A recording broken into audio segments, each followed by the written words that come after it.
అని అన్నాడంటే అత్యధికంగా మనల్ని ప్రేమిస్తున్నాడు. అత్యధికంగా ఊహించలేనంతగా మనల్ని ప్రేమిస్తున్నాడు కాబట్టి తన ఆత్మీయ కుమారునిగా పుట్టిన వాని యందు విశ్వాసం నుంచి ప్రతివాడును నశింపక అంటే ఆయన మనల్ని ప్రేమించాడు కాబట్టి మమ్మల్ని చూశాడు. ఆయన చూసినప్పుడు మనం ఎలా ఉన్నామంటే పాపిష్టి వారిగా, పనికిరాని వారిగా ఈ లోకంలో ఉన్నప్పుడు, ఈ లోకాశలో మనం పడినప్పుడు, ఆ యొక్క పాపము చేస్తూ ఈ లోకంలో బ్రతుకుతూ ఉన్నప్పుడు ఆ పాపముతోనే చనిపోతే, ఆ యొక్క పాపముతోనే మనము ఈ లోకంలో మరణిస్తే నిత్య నరకాగ్ని గుండంలో యుగ యుగాలు తరతరాలు ఆ యొక్క నిత్య నరకాగ్ని గుండంలో వెళ్ళిపోయి మన ఆత్మ నశించిపోతాదని తెలుసుకున్న దేవుడు మనం ఆ యొక్క నరకాగ్ని గుండంలోకి వెళ్ళకూడదని తన ఆత్మీయ కుమారుని ఈ లోకంలోకి పంపాడంటండి. ఎందుకో తెలుసా? మనం పాపిష్టి వారిగా ఉన్నాం. పాపిష్టి వారిగా ఈ లోకంలో బ్రతుకుతున్నప్పుడు మమ్మల్ని పరిశుద్ధులుగా చేసి ఆయన ఏర్పాటు చేసిన యొక్క రాజ్యంలోకి చేర్చుకోవాలని తన ఆత్మీయ కుమారుని ఈ లోకములకు పంపాడు. పంపి ఆయన వచ్చి ఏమని చెప్పాడు? సువార్త చేశాడండి. మనం ఈ లోకంలో ఎలా జీవించాలో చెప్పాడు, ఈ లోకంలో మనం ఎలా బ్రతకాలో చెప్పాడు.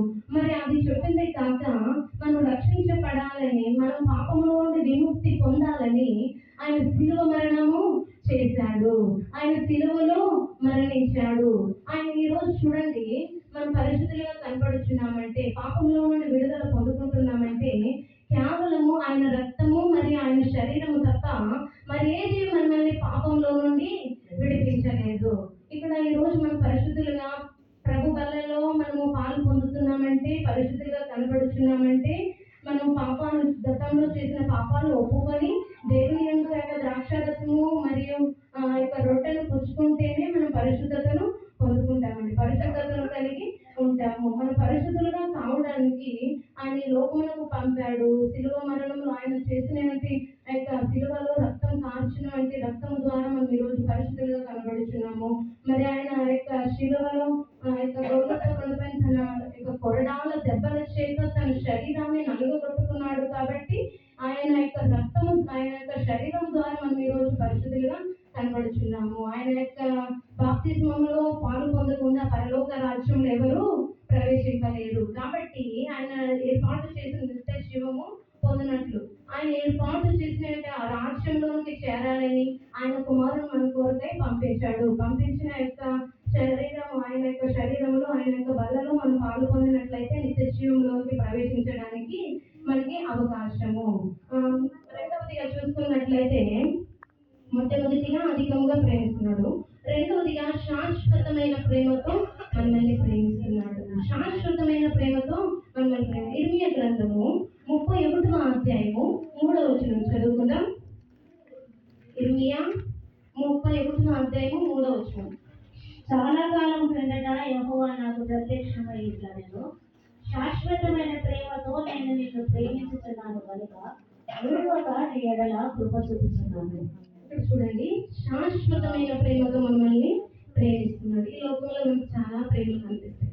తల్లిదండ్రుల ప్రేమ, అక్క చెల్లెల ప్రేమ, అన్నదమ్ముల ప్రేమ, ఇలా స్నేహితుల ప్రేమ, ఇలా బంధాలు కూడినటువంటి ప్రేమలు ఎన్నో మనకు కనిపిస్తాయి.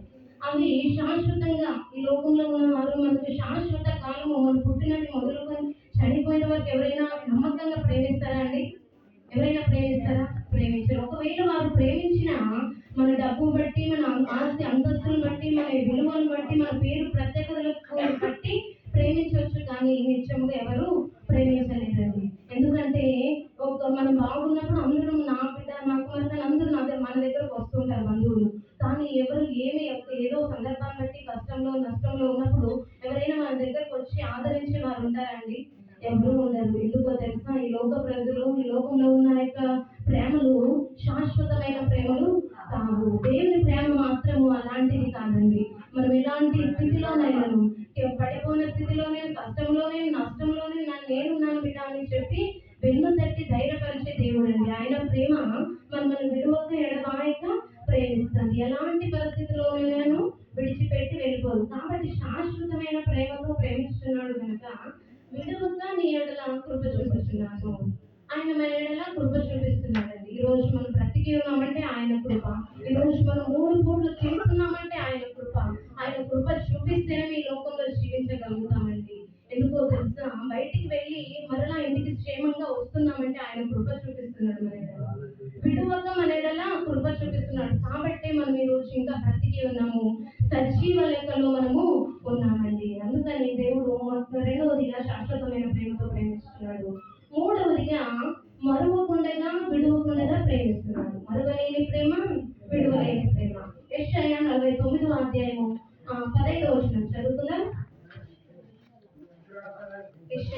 19:15. స్త్రీ తన గర్భమున పుట్టిన బిడ్డను కరుణింపకుండా తన చంటి పిల్లను మరచిన వారైనా మరచుదురు కానీ నేను నిన్ను మరువను. ఇక్కడ చూడండి, ఒక స్త్రీ తన బిడ్డను అంటే కన్న తల్లైనను తన పుట్టిన యొక్క బిడ్డను మరచొచ్చు. వారైనా అంటే కన్న తల్లిదండ్రులు, వారైనా అంటే కన్న తల్లి మరి తండ్రి, వారైనా మరచుదురు కానీ నేను నిన్ను మరవను. ఇప్పుడు చూడండి, కొన్ని సందర్భాల్లో ఒక తల్లి, ఒక టాపిక్ చెప్తాను. అది ఒక తల్లి ఒక తండ్రి ఉన్నారండి. ఆమెకు వాళ్ళిద్దరికి లేక ఒక కుమార్తె పుట్టింది. ఒక కుమార్తె పుడితే వాళ్ళు చాలా గాఢంగా ప్రేమించారు, నమ్మకంగా ఆమెను ఎక్కువగా ప్రేమించారు అనమాట. ఎక్కువగా ప్రేమించి ఆమెకు కావాల్సినవన్నీ చేశారు. ఆమె పెరుగుతూ పెరుగుతూ ఇంకా కాలేజ్కి పంపించారండి అమ్మాయిని. కాలేజ్కి పంపిస్తే అమ్మాయి చదువుకుంటూ ఉంది. ఇంకా ఈ లోకంలో గర్జించు సింహము వలె వాడు తిరుగుతున్నాడు కాబట్టి, యవనస్తులు మింగుచున్నాడు కాబట్టి ఇంకా అమ్మాయి లోక ప్రేమలో పడిపోయింది, లోకాశలో పడిపోయింది. అమ్మ నాన్నలు ఆమె క్రియలను గమనిస్తూ ఉన్నారు. బిడ్డ ఏమో మిస్టేక్ ఉంది, ఏమో తప్పు చేస్తుంది అమ్మాయి అని తెలుసుకొని ఆమెను గ్రహించి ఆమెతో ఒకరోజు మాట్లాడారు. ఏమని మాట్లాడారు? బిడ్డ, ఈ లోక ప్రేమ మంచిది కాదు, అది నీ జీవితాన్ని నాశనం చేస్తుంది, అది మంచిది కాదమ్మా, అలా చేయకూడదు అని కన్న తల్లిదండ్రులు ఇద్దరు బాగా చెప్పారు. అది అట్లా చేయకూడదు తల్లి, అలా ఉండకూడదు అని చెప్తే కూడా అమ్మ నాన్న యొక్క మాటలకు గౌరవించకుండా వారు చెప్పిన మాటలు ఆమె వినకుండా లోకాశంలోనే పడిపోయింది. వారు చెప్పిన అవును కదా అని అమ్మ నాన్న మాట విని విడిచిపెట్టింటే మంచిగా ఉండేది. కానీ అమ్మాయి అలాగే చేసిన తర్వాత కొన్ని రోజుల తర్వాత అమ్మాయి లోక ప్రేమతో అబ్బాయితో వెళ్ళిపోయింది.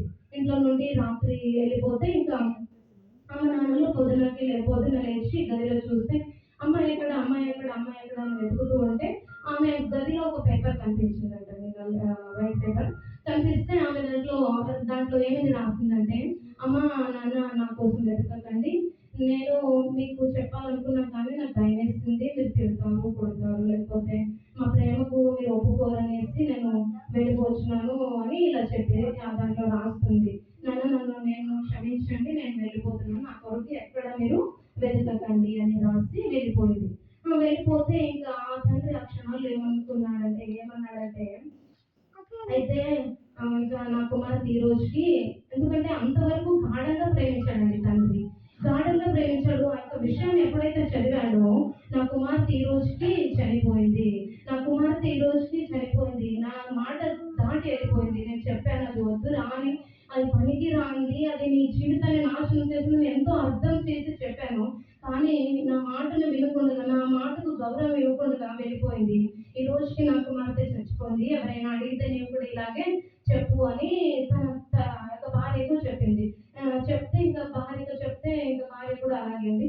సరిగ్గా వారం తర్వాత అమ్మాయి ఫోన్ చేసి అమ్మా నాన్న నన్ను క్షమించండి, ఏదో నేను తప్పు తెలియని వయసులో తప్పు చేస్తాను డాడీ, క్షమించు ప్లీజ్, నన్ను క్షమించు అని బతిమాలుకొని ఇలాంటి ఒక రోడ్డు మీద ఉన్నాను, ఇలాంటి ఒక అది అక్కడ ఉన్నాను రండి అని చెప్తే తల్లిదండ్రులు వచ్చి ఏం చేశారంటే, వాళ్ళు వచ్చిన వెంటనే వారు ఒకే ఒక మాట అన్నాడండి, అమ్మా నీవెప్పుడైతే నా మాటను నేను చెప్పాను అది మంచిది కాదురా, అది నీ జీవితాన్ని నాశనం చేస్తుంది, శాశ్వతంగా ప్రేమించాలి లోకంలో ఎవరు అని, అది నీ జీవితాన్ని నాశనం చేస్తుంది అని నేను నీకు ఆ రోజు చెప్పాను. నీవెప్పుడైతే నా మాటను గౌరవించకుండా నా యొక్క పరువుని తీసేస్తావో, నా యొక్క మాటను దాటి వెళ్ళిపోయావో, ఆ రోజే నువ్వు నాకు చచ్చిపోయావు. నీవు ఆ రోజే నీకు నాకు సంబంధం ఏమీ లేదు, నన్ను అడగకు, నన్ను నాన్న అని పిలిచే నా తల్లిదండ్రులు అర్హత కూడా కోల్పోయావు నువ్వు అనేసి ఆ అమ్మాయిని నడి రోడ్డు మీద వదిలేసి వెళ్ళిపోయారండి. అమ్మాయి నడి రోడ్డు మీద ఏమవుతుందో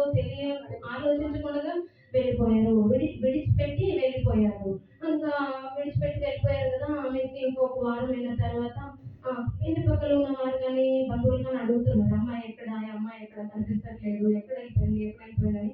ఆ తల్లిదండ్రులు అడిగితే వారు ఏమంటున్నారంటే, నా కుమార్తె చనిపోయింది, నా మాట దాటేసి వెళ్ళిపోయింది, నా మాటకు గౌరవించకుండా వెళ్ళిపోయింది, నా కుమార్తె చచ్చిపోయింది, ఆ అమ్మాయికి నాకు ఏ సంబంధం లేదు అని ఇలా చెప్పుకుంటున్నారు.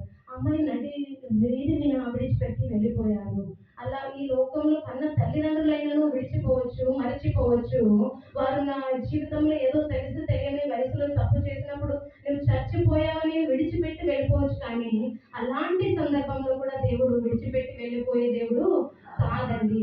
అలాంటి మనం తప్పు తెలియక చేసిన పాపాలు అది యొక్క క్షణాల్లో దేవుడు వాళ్ళని విడిచిపెట్టి వెళ్ళిపోయారు. కానీ దేవుడు విడిచిపెట్టి వెళ్ళిపోయే దేవుడు కాదు. ఒక్కసారి అలాంటి తప్పులు చేసినప్పుడు మనము మోకరించి, ప్రభువా నేను తప్పు చేశాను, ప్రభువా నన్ను క్షమించి, ఏదో తెలియక చేశానయ్యా నన్ను క్షమించు అన్నప్పుడు ఆయన క్షమించి హత్తుకొని మరల నూతనమైన జీవితాన్ని. బైబిల్లో మనకు తప్పిపోయిన కుమారుడు కనిపిస్తాడండి.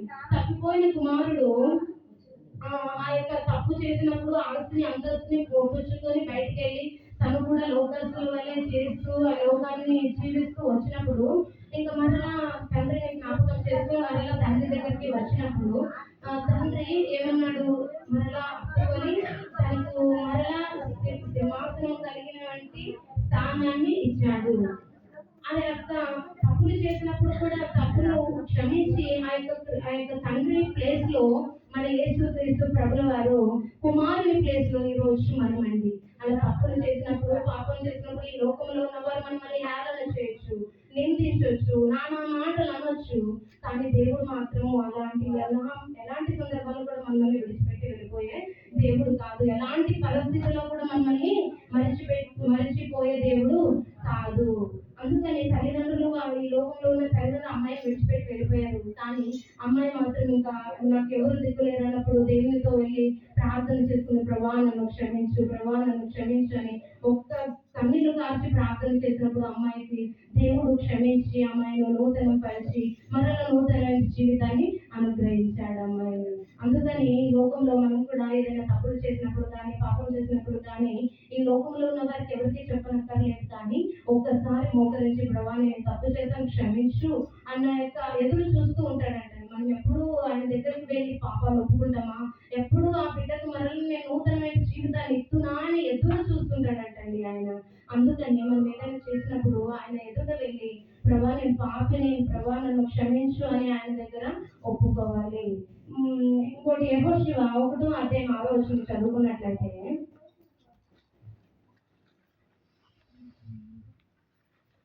యెహోషువ గ్రంథము 1:6 నిన్ను విడువను, నిన్ను ఎడబాయను, నిబ్బరము కలిగి ధైర్యంగా ఉండును. చూడండి, మనం ఎన్నో పరిస్థితులు బట్టి, మన అనారోగ్య పరిస్థితులు బట్టి, ఆరోగ్య పరిస్థితులు బట్టి, కష్టాన్ని బట్టి, నష్టాన్ని బట్టి కృంగిపోతుంటాము, నలిగిపోతుంటాము. కానీ దేవుడు ఇక్కడ ఏమంటున్నాడంటే విడువడు. ఎలాంటి సందర్భంలో కూడా ఆయన మనల్ని కష్టంలో నేను నీకు తోడుంటాడు, నష్టంలో నేను నీకు తోడుంటాను. కనుక ఎలాంటి సందర్భంలో నేను భయపడుతూ నిబ్బరం కలిగి ధైర్యంగా నుండుము. ఎలాంటి అనారోగ్య పరిస్థితిలో కూడా నీవు నలిగిపోనక్కర్లేదు. ఒక్కసారి ఆయన నన్ను విడువడు, ఎడబాయడు అని వాగ్దానం చేసిన దేవుడు నమ్మదగిన వాడని మనము ఎప్పుడు గుర్తు పెట్టుకోవాలి. ఎలాంటి సందర్భంలో కూడా కృంగిపోనక్కర్లేదు. ఎందుకంటే దేవుడు వాగ్దానం చేశాడండి, నిన్ను విడువను, ఎడబాయను, నిబ్బరము కలిగి ధైర్యముగా నుండుము అని చెప్పింది. కనుక దేవుడు ఇలా వాక్యం చెప్పిస్తున్నాడు. ఈ రోజు ఆయన యొక్క ప్రేమ ద్వారా మనతో మాట్లాడాడు, ఈ అంశం ద్వారా మనతో మాట్లాడిన దేవాది దేవునికి స్తుతి స్తోత్రములు చెల్లిస్తూ ఇంతటితో వాక్యాన్ని ముగిస్తున్నాడు.